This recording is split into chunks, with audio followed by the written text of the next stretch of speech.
It's beer o'clock on Real Ale Craft Beer. Today we've got a beer from Badco Brewing and Distilling, and this is a can of their Wild Gravity IPA, coming in at 5.2% ABV in a 330ml can. It's vegan and vegetarian friendly. Without further ado, I picked up this can in Aldi.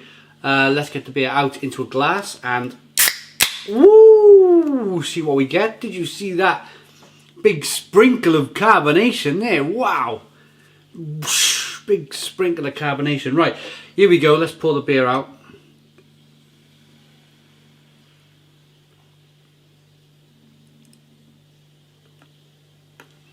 It's an interesting one. I find this with Badco. The beers, they always kind of seem to be slightly kind of over carbonated. I mean, this is a proper pint glass that I'm using here, and that's only a 330ml can. So we got a well, actually we got a 4-finger. Look at the head on that 4-finger, slightly off-white head, hazy amber coloured beer, good levels of carbonation. The beer was £1.25. Let's get the aroma. Look at it. I mean, it looks very good, doesn't it, in the glass?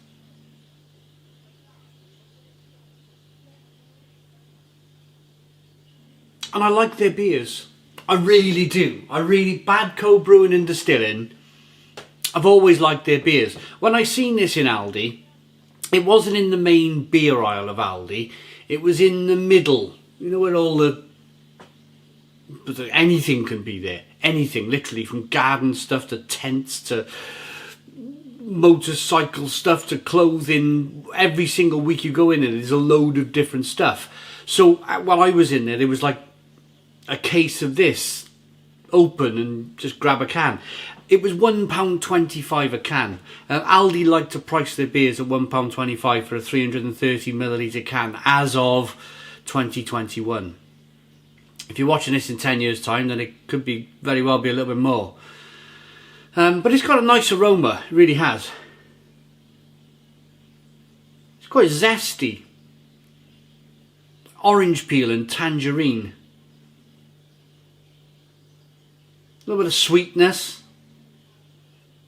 Spiciness. Yeah, let's dive in. Cheers, everybody.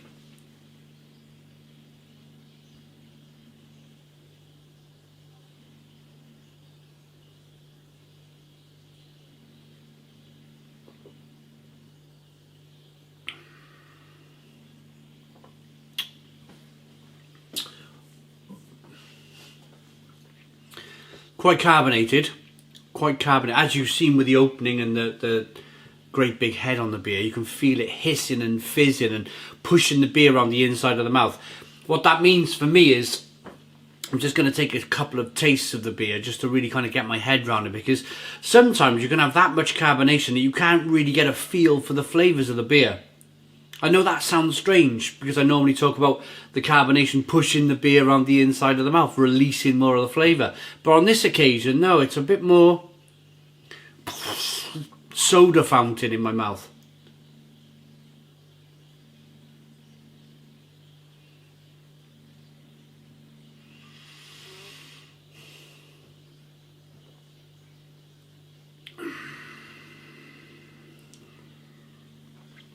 And after that great big promise, the great big aroma of the orange and tangerine,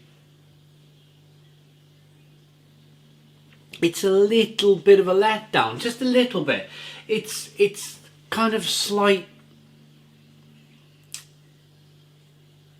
refresher. You know the refresher sweets, but they've got that kind of sherbet feel to them because of the carbonation in the beer. Because you eat a sherbet sweet, you know, or them crystal things that make it pop around the inside of your mouth. It's a bit like that, where it's more of a sensation than actual kind of flavours going on. It's more a kind of a crazy, you know, when you put one of those sweets in your mouth and it's crackling and fizzing, and it's a bit like this beer. More of a sensation than a than a flavour. It's very refreshing though.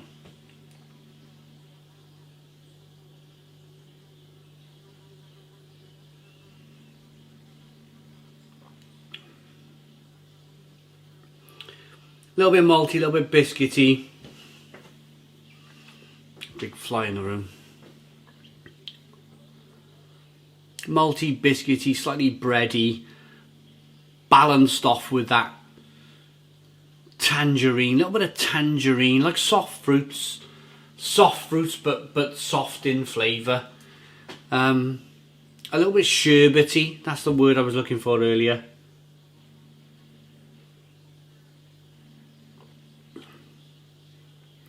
But by that said, not a hint of any off flavours, no off flavours in here at all. It's a very decent, well brewed beer. It's just lacking on a little bit of flavour. But then again, that's probably the reason why it ended up in Aldi's. I know they're a little bit like B&M or Home Bargains Aldi. They'll take a batch of something. If something hasn't worked out as like in this case, Badco Brewing and Distilling have wanted, they'll sell the batch off to Aldi or, you know, Home Bargains, or somebody of that nature will take it and sell it on. Recently we've seen a load of those, I mean it's a food product, but it does relate back to this very subject. We've seen the Seabrooks, the loaded fries, that smelly cheese flavoured Seabrooks crisps, that there was a load of them in Aldi, there was a load of them in Home Bargains. Obviously something went wrong, the flavours didn't come out as Seabrooks wanted, and they just offloaded them to those discount stores, which Aldi is, which Home Bargains is. I ate them, I didn't throw them away, I ate them, but they weren't that good. And same can be probably said with this. Badco Brewing and Distilling probably wanted a better outcome for this batch of beer, and it never quite worked out, so they sold the whole lot to Aldi. And that's fine. As I mentioned, there's no off flavours, there's nothing really that wrong with the beer, it's just lacking a little bit in flavour.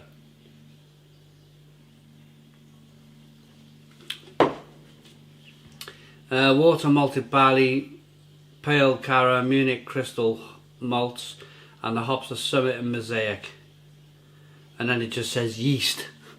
Yeast. No actual naming of the yeast. Everything an IPA lover desires, delicious and hoppy, with a lingering bitter aftertaste of citrus fruits. Right, what's my take on this beer? I've given you my take on the beer. I'm going to talk to you about the brewery for a little bit now. Badco Brewing and Distilling. They started off life brewing a lot of beer, obviously for themselves, and then they had a big contract with Asda. I believe they're still brewing beer with Asda, but not as much as they were. I had their milk stout, the Badco milk stout, a couple of years ago in Asda for £1.25 a can, same price point, and it was fabulous. One of the best milk stouts I ever had. And the IPAs, the double IPAs, the triple IPAs in Asda, they've all been pretty solid. I've always been quite impressed with this brewery. But on this occasion, just letting down a little bit. But it's not the worst beer I've had, you know, there's no off flavours. 6 out of 10. 6 out of 10 from Real Ale Craft Beer. Please put your comments in the comments box, subscribe to our daily beer and food reviews, give us a big fat thumbs up. Boom! Cheers!